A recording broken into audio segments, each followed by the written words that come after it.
Welcome to the Animation Happy Hour, a podcast where we talk about breaking into the animation industry over a couple of drinks. All opinions and views expressed in this podcast are solely our own and are not representative of the companies for whom we work. So we're super excited to share with you all episode 1 of the Animation Happy Hour podcast. This week's episode is an introduction to what this podcast is all about, who all of us are, and what to expect for future episodes. Excellent. All right, So how are you guys doing? This is exciting. Episode number 1. Yes. We should probably talk a little bit about ourselves and who we are. Yes. Sounds good. So my name is Garrett. I'm an animator. I currently work at Disney with Katie. So I started out at New York University. I studied film and television. I was actually really interested in like live action stuff. When I was a kid, I always made movies and loved editing. I wanted to be an editor. So I was super interested in that, but I took a class, I think it was Intro to Maya when I was a junior at NYU. And I really just fell in love with Maya. I loved the possibilities of animation and, the movies inspired me. And I just decided to sort of switch gears. So I kind of decided I wanted to be a character animator. I wanted to go into feature film. That was my goal at the time. But my reel was not in a place where I could get a job. So I just tried to work really hard at that point. But anyways, after NYU, I freelanced in New York at some visual effects companies for about a year. And then desperately tried to get into Blue Sky. Could not.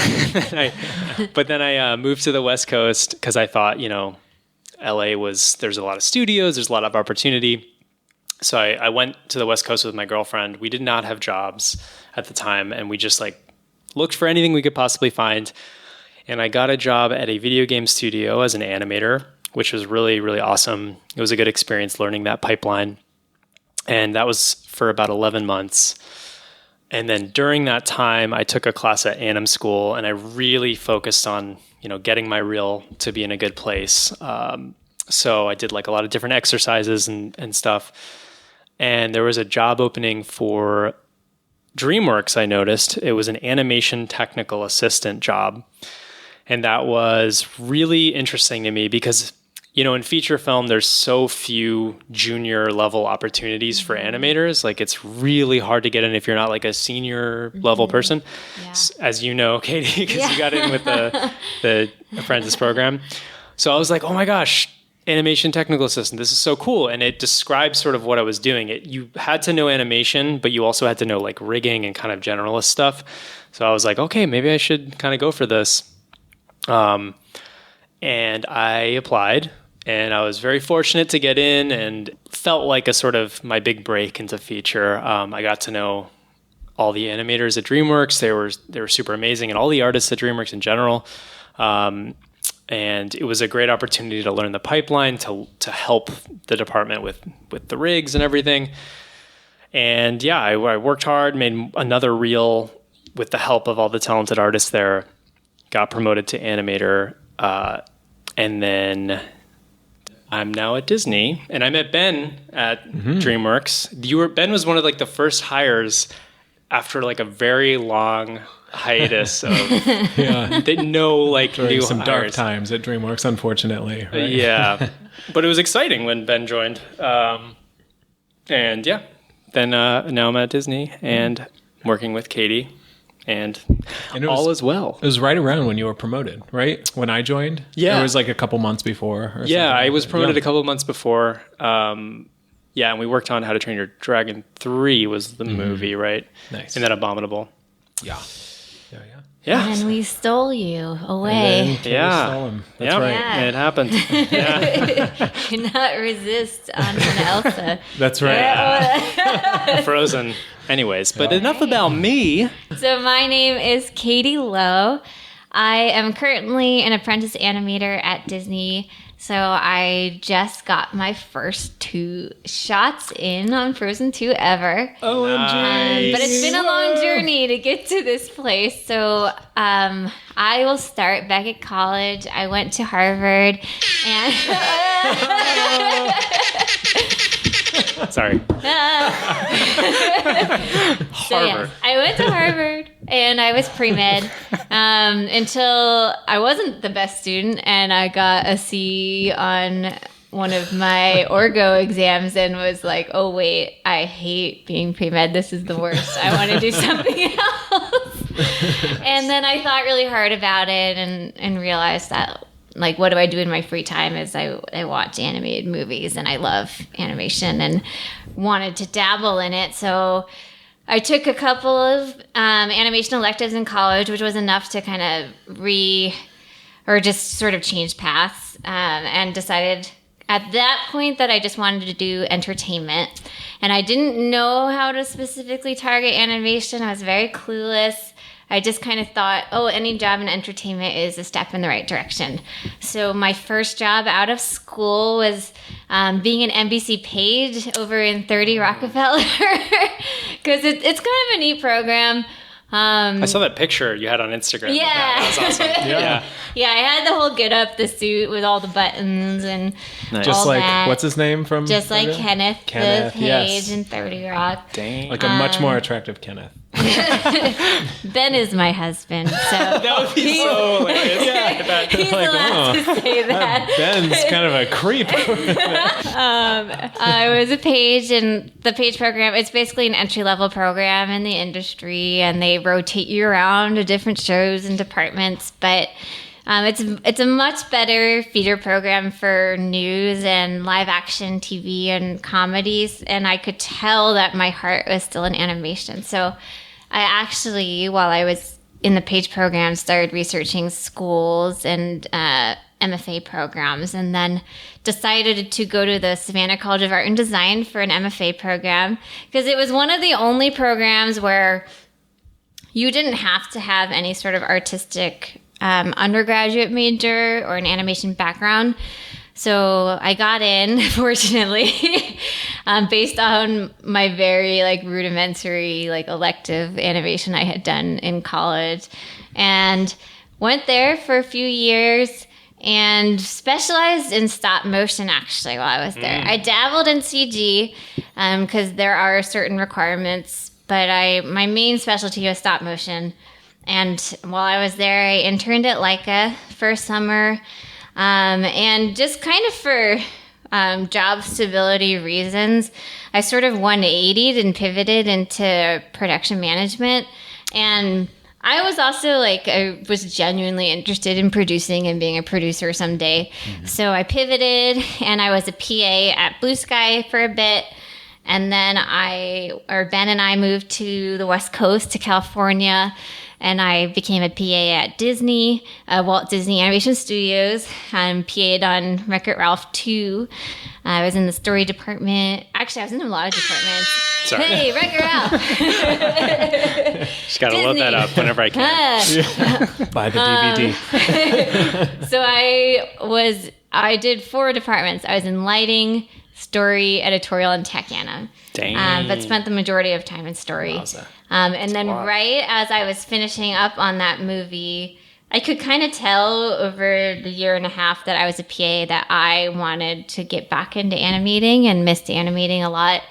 But I sort of felt like I had missed the boat with CG.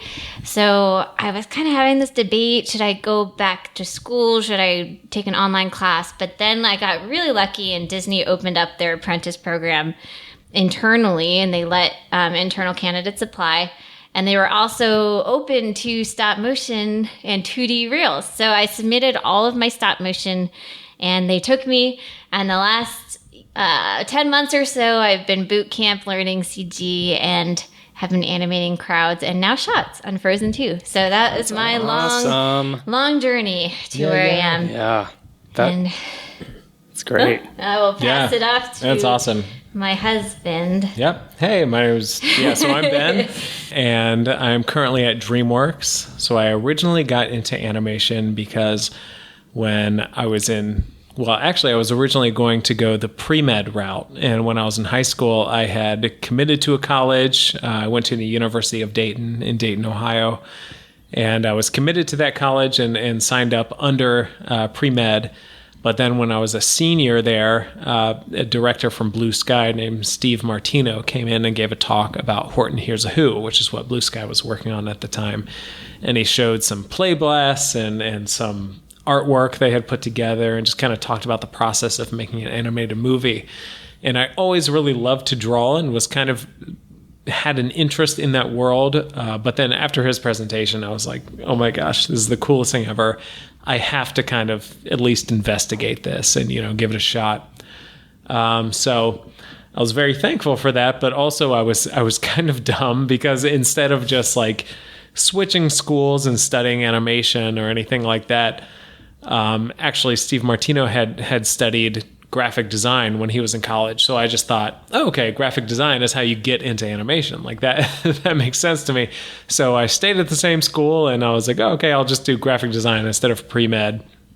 So I did that for a few years, or I went through that whole program. And then after that, I worked at a small marketing studio for like a year and a half. And then it finally, after like 5 years, it kind of dawned on me that after 5 years. Yeah, it just took me a little while, to figure out that, okay, this isn't exactly the path I wanted to go down. So I decided to start researching schools and see what my options were as far as learning animation and trying to get a job in the film industry. So I eventually settled on SCAD, which is then where I met Katie and studied animation there, and was fortunate enough to get internships at Leica and Blue Sky while I was there. And then shortly after that, I worked at a place called PsyOp in New York, and then I transferred out to PsyOp's LA branch where we did a lot of commercial work and such, and it was a really nice company. I worked there for about just under a year and a half or so. But then I got a call from a Dreamworks recruiter and went through the whole interview process and such, and was fortunate enough to be offered a job there. So I've been there ever since. It's been about a year and a half now, and that is where I met lovely Garrett. Yay! All right. We talked about how we know each other. Met Ben at Dreamworks. Yep. Now Katie at Disney. They met each other at SCAD. Married. They're married. No kids, 2 cats. No kids, 2 cats. But that's how we know each other. That's right. That's the connection. And then Garrett is dating a... Oh my gosh, she's going to be get into so mad that I brought her up. No, she's going to be fine. Have to get into the personal life. Get into the personal life. Isabel Giedick. She's a story artist at Disney TV, working on Monsters at Work, which I believe is announced, so I can say that. Yeah, we'll see if it stays in. We'll see if it stays. Yeah, we'll see if we edit this out. But she's really talented. That's my story. Cool. A small world, or evidence of it being a small world, is that I met Isabel in the bathroom at CTN. Yes. 4 years ago. And I didn't realize that she was Garrett's girlfriend until we went to the How to Train Your Dragon 3 wrap party. And I put it together slowly but surely. Nice. I think Isabel had the same reaction. She was Work. like, who? I feel like I've met her before. Yeah, CTN. Yeah. We were in line for the bathroom. Nice. CTN is another episode we will do in the future about Which is a going good there. segue to our next topic, which is what this podcast will cover in general and kind of our hopes and dreams for this podcast. So anyway, want to take it away? Gosh. Well, Not to put you on the spot, Ben. Garrett. well, okay. I want to say, like, first of all, I feel like the animation industry it's a really exciting time to be in the industry, to talk about it. I think all of us, I can speak for all of us when I say, like, we were super excited that last year, the Spider-Man Enter the Spider-Verse won the Oscar, Yeah, which definitely. was super exciting. A very new style of animation, just getting all these accolades. So I feel like we're still scratching the surface of what this industry is and like the style. Like studios are kind of doing different things. The emergence of new media, Netflix. Like there's so much going on. There's so much to talk about, and so we just wanted to make a podcast about that, about breaking in.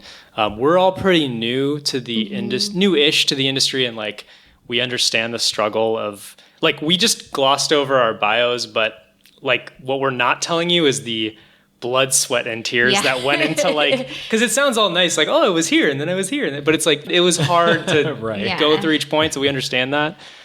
But we also, another thing to note, we have a lot of access to awesome, talented Disney Dreamworks artists or other studio artists that can give insights onto different things that we're really excited to show you guys. Like, there's a lot of stuff coming up that I think will be awesome. I think all of our shared goal is to, and it's funny to say this right after 16 minutes of us just talking about ourselves, but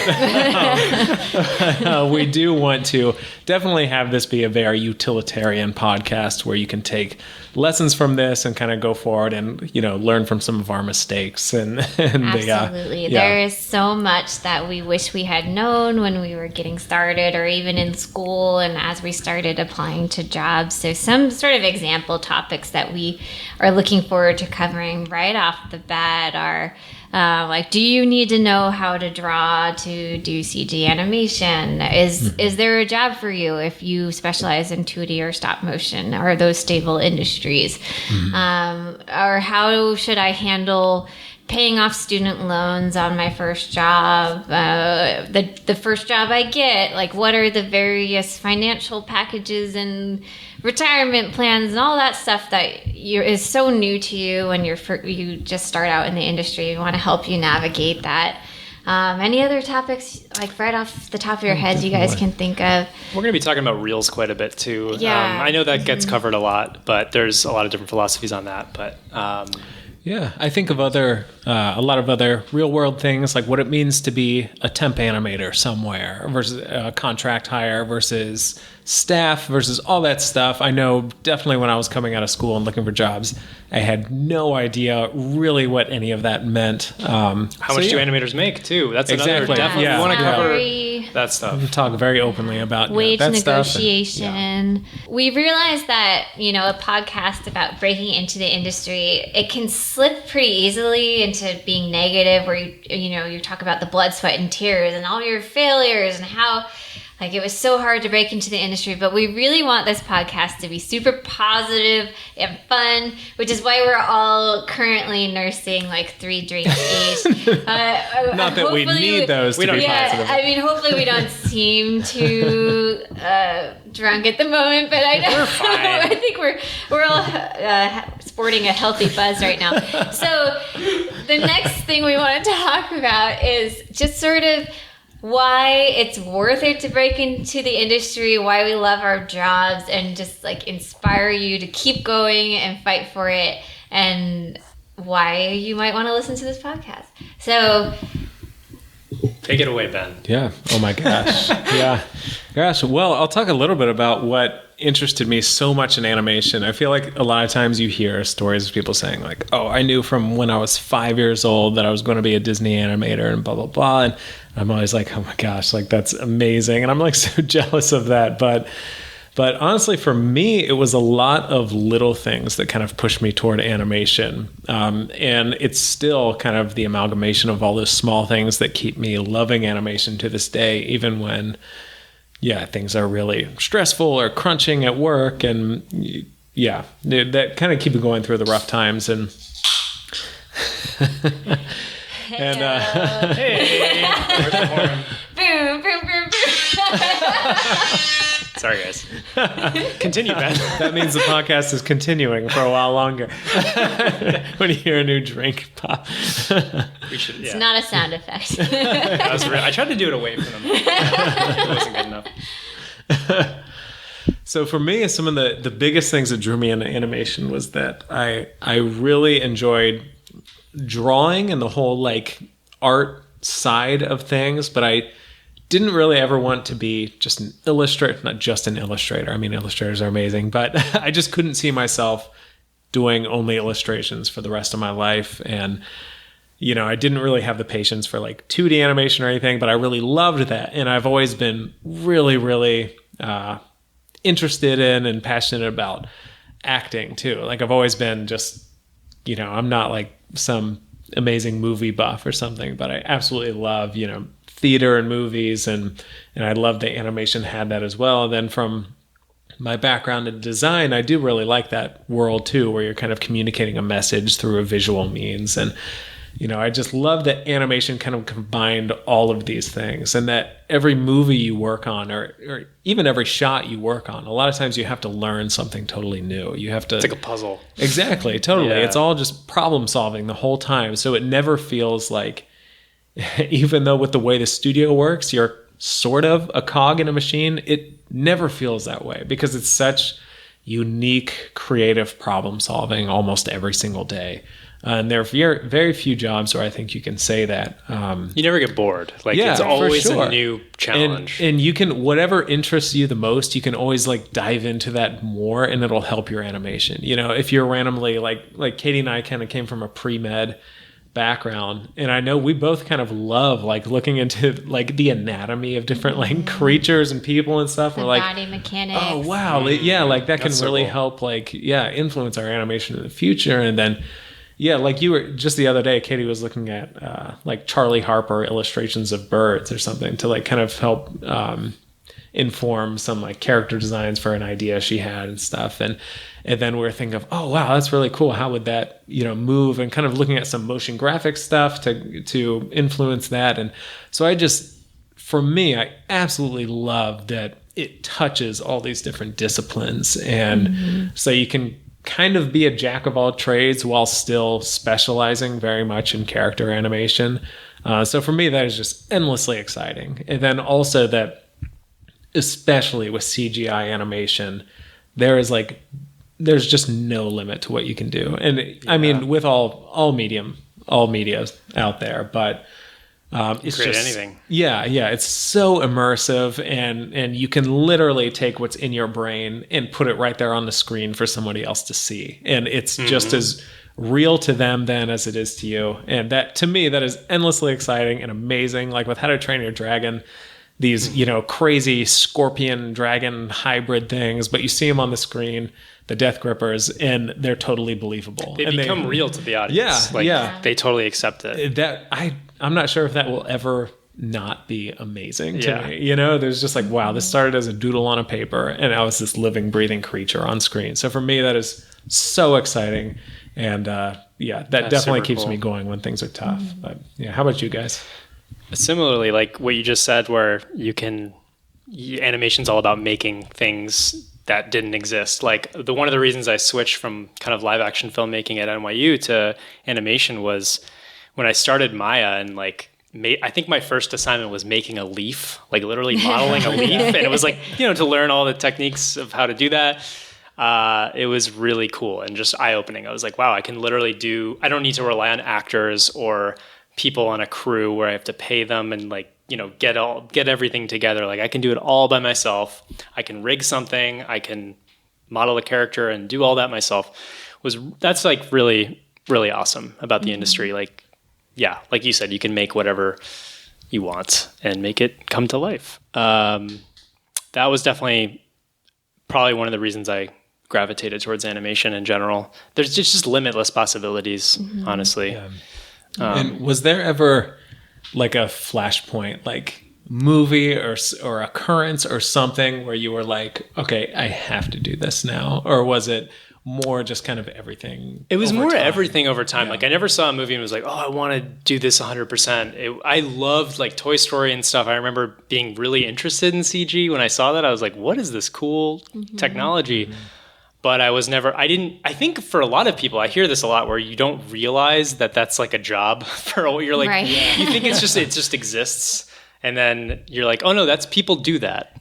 And when you realize that's a profession, and it's really cool. But it wasn't like one specific thing for me. I don't know, for you guys, was there a movie or? Yeah, I kind of did have a year where Up came out and Fantastic Mr. Fox came out in the same year, and I totally fell in love with those movies. And like Up was just so emotional, and Fantastic Mr. Fox was just so cool. Just how it was made and how tactile it was, and you can kind of put together how it was made when you're watching it.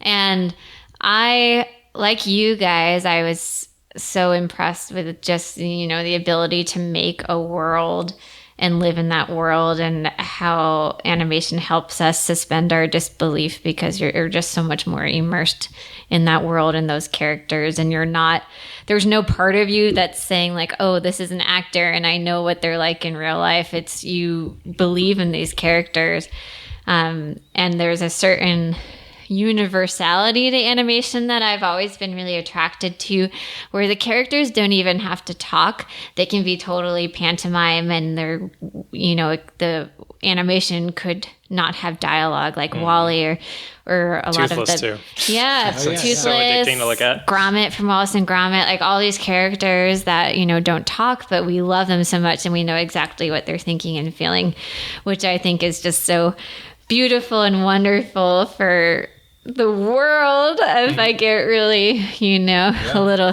gushy, because we can't always understand each other. We don't always speak the same language, but somehow animation can cross those boundaries, which I've always been super attracted to. I do feel like animation that suspension of disbelief can sort of give you the necessary space it might require to discuss certain like really intense topics, but in a very like meaningful and serious way. So if you have a movie like Zootopia where you're talking about very serious things like stereotyping and bias, but the fact that it's about animals and it's not necessarily about specific human racial groups, it gives you the distance that you can address those topics but teach like a meaningful life lesson. And that's something that really attracted me to animation and made me want to make the world a better place by Totally teaching family audiences these lessons, but like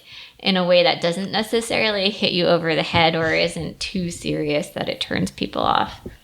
And I don't think any of us mentioned this, but I'm sure we all feel this, just that the handcrafted quality of every frame and the labor that goes into animation. Oh my gosh. It's not like a turn off. It's actually like a total turn on, where it's just amazing the amount of work. They're all laughing at me. Yeah, I'm aroused every frame. Really turned on. But it's Aroused every frame. all right, bad choice of word. We will edit this out. No. But It's true. I think, the amount of work that goes into animation is actually like such an amazing, it's like what Ben said. Like, I love that every week or two you're on a totally new shot. It could be totally new characters. They could be a creature. It could be human. Like, who knows what it is. And it's a new challenge. So it just stays fresh. And you never get bored. You might pee your pants when you have to do something that's really hard and new. But then when you finish that, it is so rewarding, and there's an end to it too. Yeah. There's a beginning, middle, and There's end. closure. Yeah, there's closure Yeah. on every shot. Yeah. If you final it. I guess there could not be closure if they're like, yeah, we're not putting this in the movie. It's horrible. That won't happen though. But yeah, you're right. Generally, no matter how much pain you're in, you're within about a month away from being out of that pain. Yeah. It's a good pain. Yeah. No, you guys, it's well spoken. It's inspiring me. I want to go back to work next week. Let's put these good. microphones away and start animating.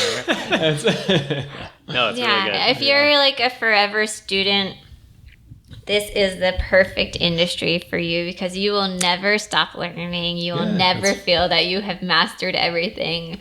You will not get bored. You definitely Yes. not get bored. Yeah. 100%. Definitely. There are no easy shots. There's no, Yeah. I think it's exciting. And you know what? Actually, talking about this makes me think, I know in the future we will definitely make an effort to do this on this podcast. But so we definitely come at it from a very mainstream perspective of like, we're from Disney and DreamWorks, CG, feature CG film. animation. Right. But I think something we haven't mentioned yet is that the world we're in right now is not necessarily for everyone. And there's kind of this unfair stereotype that, if you're in the animation industry, you should be at one of the feature films studios or something, which is not at all true if that's not what you're interested in. And there are, we kind of alluded to this earlier, there are all kinds of opportunities going on right now in the industry. So much. yeah, if it's not really your bag to be in feature, there's all kinds of awesome stuff, and we'll definitely have people on who are part of those worlds and you know, to talk about those things. So we are absolutely aware that we kind of have that bias being in these worlds, and we're going to do everything we can to present kind of the most balanced view of being an animator, whatever that means. Yeah. So sort of the structure that we anticipate for our podcast is that we'll, you know, kind of introduce the topic, and we'll be talking about the things we kind of mentioned, like wage and salary negotiation, or how do you handle yourself with a director in dailies, or whatever, that kind of topic. And as a special, we're going to all post our first reels we've ever had on this episode. OMG. No, I'm just kidding. We should. Yeah. I committed. I promised you guys can get it. Yeah. Not editing this out. So We're doing it. check out the show notes. So yeah, email sorry, us guys. your questions at animationhappyhour@gmail.com. We are also on all of the social media Everything. platforms that you can think of. Facebook, YouTube, Twitter. We have a website, Actually, just animationhappyhour.com. Yeah, all of this stuff. So reach out to us however you would like to, and we will maybe feature your question on our podcast. Yeah, and tell us if you also want to, like, if you have an interest in a particular topic, or you want us to cover something, like, tell us that. We want to cater this to like people who listen, and we want, to make you guys happy and do cool stuff. Which kind of reminds me of sort of the inspiration for this podcast in the beginning, which is that I think all three of us have had, you know, countless emails from people that are students that are trying to break into the industry. And it's hard to get back to everyone. And there are questions that pop up over and over and over again. And, you know, you really want to help everybody, because I think all three of us had help as we were breaking in. And this podcast is kind of a way to like get as much information out there as we can, as efficiently as possible. And because we do really want to help people and help everybody break in. Like right now, all three of us are on OT, and we have one Overtime. day off a week. Yes, so that's code for overtime. Just a little industry Little lingo slang for you. OT. Also known as crunch. All right. But all of us right now, we only have one day off. So, and it's very precious, and we basically only have time to. This is what we decide to do, by the way. laundry and drink and record a podcast. Yeah, we are not doing laundry because of this podcast. Yeah. Well, So- that's actually another point, because it's like this podcast, full disclosure, is going to be a little rough around the edges. We're still exploring the format, Yes. the technical stuff. Even like we figured out we did some research, but bear with us while we kind of figure everything out. Yeah. We're literally working full time, or even more than full time. So it's tough to get it to work. Yeah. But give us a break. It's a grassroots campaign we got going on here. So, Yeah. Yeah. We have so much exciting topics. You guys, this is one thing I want to mention too. We had this idea for a podcast, and we made this Google sheet where we organized all of our episode ideas. And within 2 days, we had over 50 episode ideas, which I think is testament to how much there is to talk about this industry. There's so much to talk about. So really exciting. Yeah. Stuff. I think one of our first topics that we want to discuss for sure is like, how should you go to a brick and mortar school, or should you take online classes? And there's that topic Big alone topic. could be like 5 episodes. Yeah. But we know it's a question that we've all asked ourselves at one point in time. So we really want this to be, as Ben said, utilitarian. Yeah. And on the utilitarian note, then the next thing we always want to have in our podcast, in addition to questions, is a tip jar section going Happy hour with the tip jar. Happy hour happy hour tip jar. theme. So we will always have some really hip Yay! That's going to be the I have sound to effect. point out, my my gosh. favorite thing is that with the sound effect, there's like a 3-second delay where Garrett has to unlock his phone and then navigate to the app So with you the know arrow. it's coming. You just, Yeah. sorry. And to give you a visual, he always does an eyebrow pump during the sound effect. There's also different pitches. Oh my gosh. Oh, Oh, That's that's good. kind of semi coming at you. Clown. This is the best. Yeah, yeah, that I says think we all party to me. agree. The others are, yeah. That says Party, ah. party, That party. says the animation happy hour.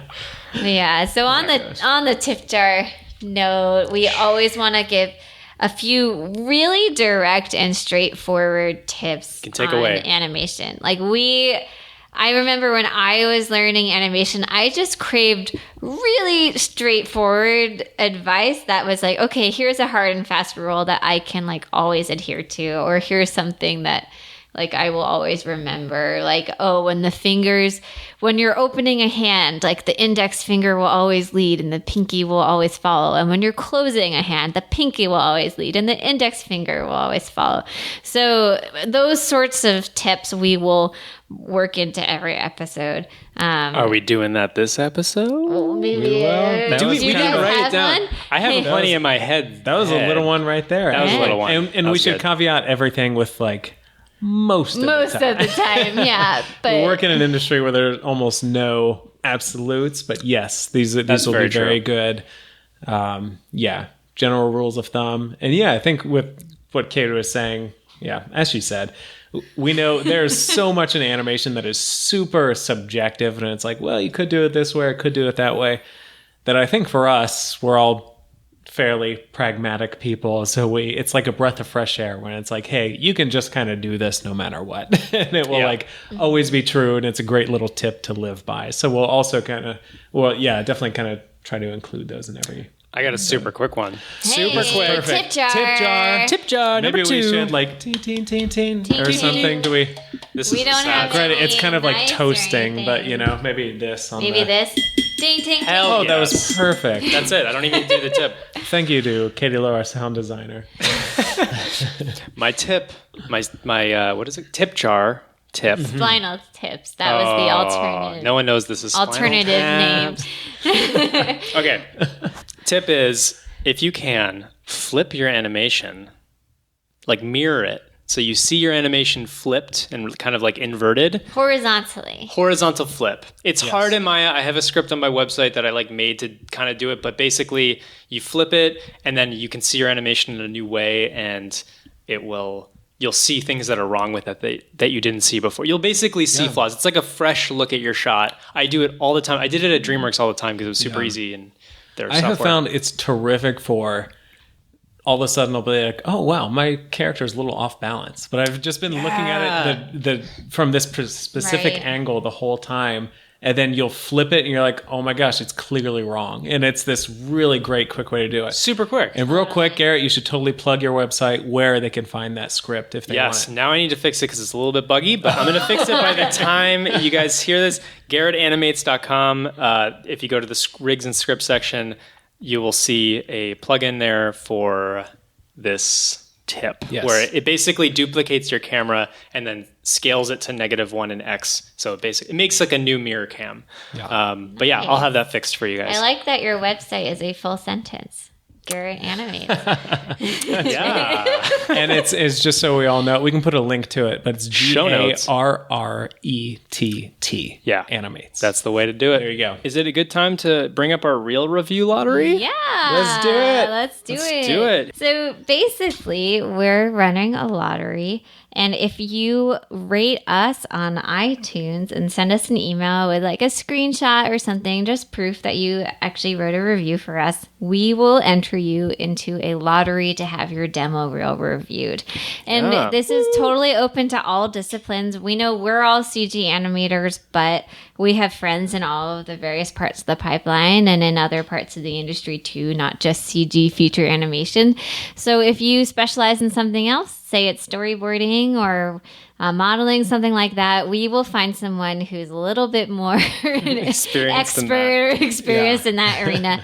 And what we'll do is with your permission, we'll do a screen capture review of your demo reel where we record ourselves and we will watch your demo reel, we'll frame through it, we'll do drawovers if necessary, and have that be part of our YouTube channel and online presence. And then you'll get, hopefully, really good advice from us. Hopefully.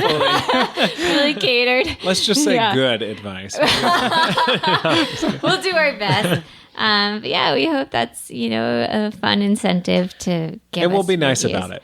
Absolutely. Right? Oh, we're yeah. not there to, obviously, I know whenever you're showing any work, there's a Scary. little anxiety. So we're going to be super positive. Just, tell you things, give you any thoughts we have based on your reel. So, yeah. And it's worth noting, we are no one knows about this podcast, so the likelihood of us actually reviewing your reel or your portfolio is very high.